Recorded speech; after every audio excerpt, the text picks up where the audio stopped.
Welcome to the second season of Humanity Ki Chain. And the honorable guest present with us today is Dr. Raghu Raghavan from United Kingdom. Professor Raghu is a director at Mary Seacole Research Centre. He is a co-director at Leicester Centre of Mental Health, Faculty of Health and Life Sciences at De Montfort University, United Kingdom. He also leads a project in India on mental health named Me Help India. So let's hear from Dr. Raghu. Welcome to our show, sir, and thank you so much for taking out some time for us. We would like to know more about you and the work you do towards raising mental health awareness. Okay, thank you, Priyanka, for inviting me to this program. I am, as I said, Raghu Raghavan. I'm a professor of mental health, and my background is actually in psychology. I trained as a psychologist and in an academic for a few years, and been involved in a number of research projects, both here in the UK and also in India. I'm primarily interested in mental health inequalities. Why do people, with different ethnic groups from different ethnic groups, such as in the UK, there's a large Indian population, large African Caribbean population. So why are people from different ethnic groups have different experience of our mental health services? Because they're not actually experiencing the same kind of care as the majority white population. Or because of racism or other things. So I'm more interested in actually hearing their stories and how we can actually make the mental health services here much more acceptable, appropriate for all people, not just for some. And I'm also interested in working with colleagues in India on looking at mental health and how we can promote mental health literacy and also resilience with various communities.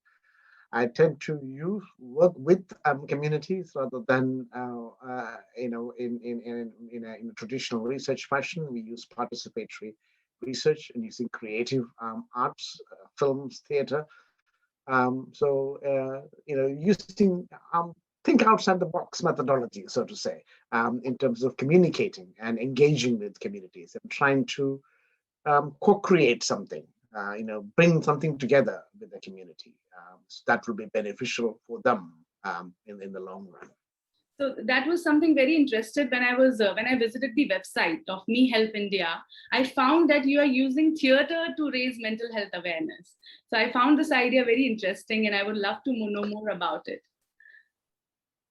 So, how do you think is language more important in mental health? Like you said, that mental health literacy is very important.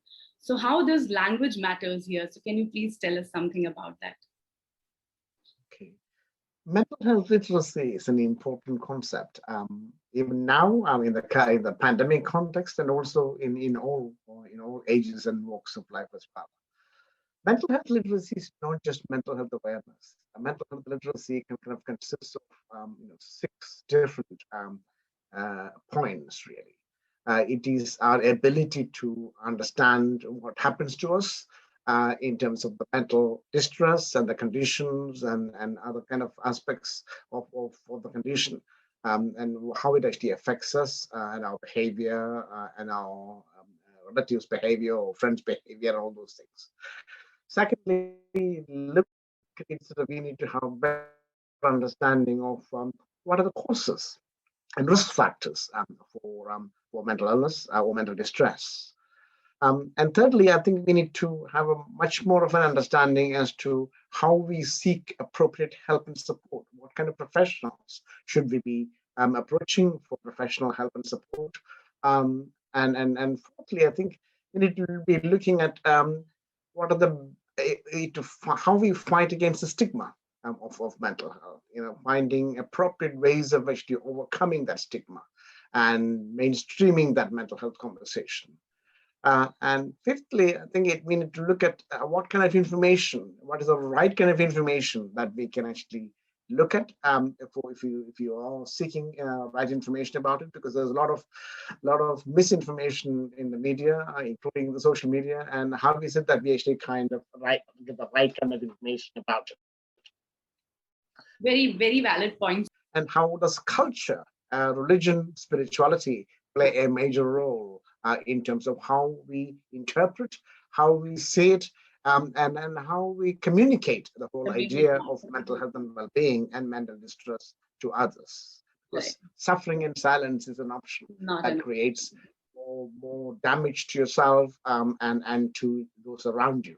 So I think it's important that we communicate that message to whoever is concerned. And so mental health literacy is covering all those areas. All those areas. It's not just. Yes, sir. And we are not taught to express ourselves. We are just taught to be happy, angry, sad. But there are like so many emotions which we need to own and understand and be able to express. But I feel that we are not to own each and every emotion we feel and express it. I think first of all, we need to understand what is mental health. Because mental health is not mental illness. No. Mental health is how we operate on an everyday basis within our emotions. How do we manage all the stress and strain, all the difficulties? And how do we create happiness within ourselves as well? And how do we create hope and all those kind of contexts? It is our ability to actually steer through all those stress and strain and difficulties on a day-to-day basis. Everybody actually experiences that. Everybody in this world experiences that is different in relation to it. So the distress is actually there. Everybody has that. And the amount of distress varies from day to day or from hour to hour, perhaps. You might be happy in the morning and you might be distressed about whatever might actually happen by lunchtime in your day, and you might be happy again in the evening.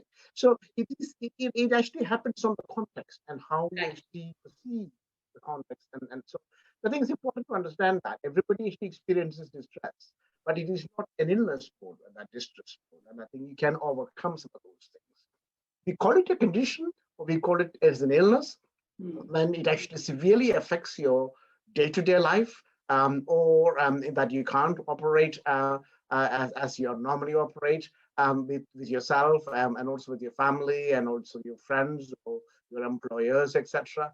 And that's when you need to understand what is actually happening to you, or others need to understand what is happening to you. It is important to have a family with you or your friends with you in relation to, because sometimes you might not be aware of the fact that these conditions might be affecting your day-to-day behavior, but other people might be able to see some of those things, and it is their responsibility to actually support you in that context. Right? So it need to, because you can't be, mental health is not all about not like a mobile phone. You switch off something and you switch on. It is something. It's a continuum, really. And so there is happiness, there is hope, there is distress, there could be sadness the same day, and everybody experiences that. So one has to travel through it. That is basics of life. Right. But I think it's making meaning of it, and finding some purpose in that perspective, in that journey of ours. And I think when you feel sad, trying to talk about those things and trying to feel what actually triggers those things, and trying to understand some of those contexts that you're actually going. That's when we actually seek help for mental health and well-being. Thank you, sir. I agree with all the points you have been talking about. And the main reason of this Humanity Ki Chain is that to enable people to talk about mental health. The more and more we'll talk about it, the more and more people will understand that how important it is to communicate, to express how you are feeling. So thank you so much for sharing this important thing with us. And also I would like to ask one last question to you. If you have any message for the youngsters today in the social media era, because of this pandemic, work from home, anything, if you would specifically, if you'd like to share any tip or anything which they can get help from. So please do, sir. Right. I think it's important that we take some time for ourselves. And I think we need to look after ourselves. We need to be observing that self-care. Because too often, in the current social context, current economic context, everything is actually looking so much outwards. And everybody is actually being affected by so many things at the moment. And you don't have to react to all those things. You have the choice. You have the choice to react to what you want to react to. And also, I think you need to try and look at yourself. There are ways of doing it. Sports does that. yoga and some breathing exercises would actually help you to try and fine tune some of those things. Hobbies and being with friends and relatives, being with like-minded people, all those things actually helps. I think it's important to actually create that positivity for yourself and also for others. And to actually try and eradicate that negativity, because if you think everything is negative, you'll always see negativity in all aspects of life. It's a bit like politics, see that you see everything that somebody does is actually all negative. So I think it's important to create that positivity in yourself, and also try to see how others are actually creating that positivity, appreciating other people's efforts, your own efforts as well. And I think hope is very important here, because without hope there can be nothing. So we have to be hopeful of that things will improve, that things can actually change, and I can change in that context as well. And I think you need to bring your family or your friends or your peer group in relation to some of those things. And sometimes, and I think, switching off from the media, social media, print media, visual media, occasions is actually extremely important here. Very because important. they actually distract you in different directions. Yeah. So it's important that you bring yourself into that context. Right, so. Thank you again, sir. Thank you so much for giving us your time. And I'm sure whoever will watch this video will gain something out of it. At least they will understand how important it is to talk and learn about your own emotions. So thank you so much, sir, for giving us your time. And see you all in the next episode. Till then, please wait for us. Thank you.